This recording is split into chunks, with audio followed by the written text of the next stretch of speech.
The risks of climate change are unacceptably high. In fact, they're potentially catastrophic for human health.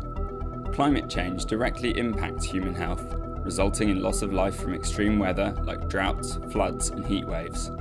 But it will also damage the ecosystems we rely on for good health, resulting in more polluted air, decreased crop yields, and undernutrition, and threatening our supply of clean drinking water. Climate change will bring social change.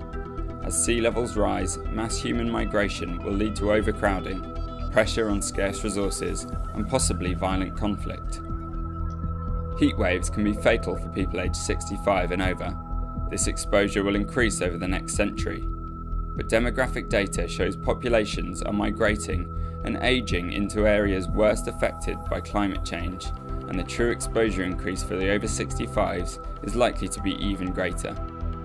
The current global energy mix, which emphasises fossil fuels like coal, oil and gas, has a profound impact on human health. As well as exacerbating climate change, fossil fuels are already causing heart and lung disease directly through poor air quality. The long-term effects from fossil fuels on global climate change will have even greater and more far-reaching effects on human health. But the news isn't all bad. This diagram lays out many of the key responses to climate change, all of which have significant co-benefits for human health.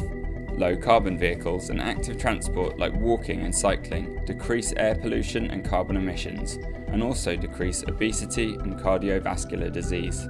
In fact, through these co-benefits, and by preventing the potential loss to economic development, responding to climate change could be the biggest global health opportunity of this century. Most people view climate change as a threat, but there's significant variation. Over 70% of the population in Brazil, South Korea and Greece understand that climate change is a major threat, compared to 40% or less in the USA and China.